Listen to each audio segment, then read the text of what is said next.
നമസ്കാരം, കൊട്ടാരക്കര മീഡിയയിലേക്ക് സ്വാഗതം.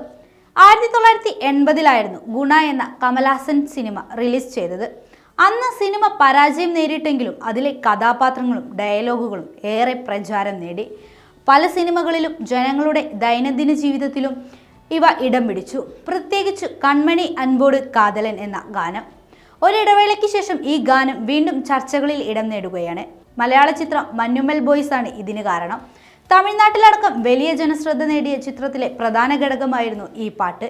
ഇപ്പോഴിതാ ഗാനത്തിന്റെ റൈറ്റ്സ് സ്വന്തമാക്കിയത് എത്ര രൂപയ്ക്ക് എന്ന കാര്യം തുറന്നു പറഞ്ഞിരിക്കുകയാണ് നടനും കാസ്റ്റിംഗ് ഡയറക്ടറുമായ ഗണപതി.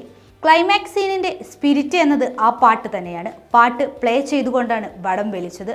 പടത്തിന്റെ സ്ക്രിപ്റ്റ് എഴുതുന്നതിന് മുൻപ് കൺമണി പാട്ടിന്റെ ഐഡിയ ഉണ്ടായിരുന്നു. ലിറിക്കലായി ഷോട്ട് ബൈ ഷോട്ട് ചിദംബരത്തിന്റെ മനസ്സിലുണ്ടായിരുന്നു. ഈ പാട്ടില്ലെങ്കിൽ സിനിമയില്ലെന്ന് ആദ്യമേ ചിദംബരം പറഞ്ഞിരുന്നു. ഒരു സമയത്ത് പാട്ടിൻ്റെ റൈറ്റ്സ് കിട്ടുമോ ഇല്ലയോ, എത്രയാകും ഇൻവെസ്റ്റ്മെൻറ്റ് എന്ന ചിന്തയുമുണ്ടായിരുന്നു. അഥവാ റൈറ്റ്സ് കിട്ടിയില്ലെങ്കിൽ വേറെ ഏതെങ്കിലും ചെയ്താലോ എന്ന് ചിന്തിച്ചപ്പോൾ ഈ പാട്ടില്ലാതെ സിനിമ നടക്കില്ലെന്ന് കൃത്യമായി അറിയാമായിരുന്നു. രാജ് കമലിൻ്റെ കയ്യിൽ ആയിരുന്നില്ല റൈറ്റ്സ് ഉണ്ടായിരുന്നത്. സോണിയുടെ ഹിന്ദിയിലെ ഏതോ പ്രൊഡക്ഷൻ കമ്പനിയുടെ പക്കലായിരുന്നു പാട്ട്. അത്യാവശ്യം തെറ്റില്ലാത്ത തുകയ്ക്കാണ് നമുക്ക് റൈറ്റ്സ് കിട്ടിയതും. ഏറ്റവും അവസാനമായിരുന്നു ക്ലൈമാക്സ് രംഗം ഷൂട്ട് ചെയ്തത്. അതിനായി കാത്തിരിക്കുകയായിരുന്നു ഞങ്ങൾ. പിന്നെ പടം കഴിയാൻ പോകുകയാണ്. ഫൈനൽ ഡേയ്സ് ആണ്. അതിൻ്റെ മൊത്തം ഇമോഷൻസും നമുക്കുണ്ടായി.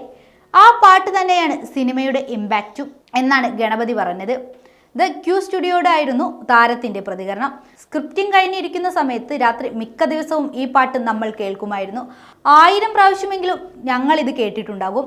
അതുകൊണ്ട് തന്നെ നമ്മൾ ബോയ്സിനെ മുഴുവൻ ഇതിൽ ഏത് ഷോട്ടാണ് എവിടെയാണ് എന്നെല്ലാം കൃത്യമായി അറിയാമായിരുന്നു. തിയേറ്ററിൽ സിനിമ എത്തുന്നതിന് മുൻപ് തന്നെ ഇതൊക്കെ ആലോചിച്ച് രോമാഞ്ചം വന്നിട്ടുണ്ട് എന്നും ഗണപതി കൂട്ടിച്ചേർത്തു.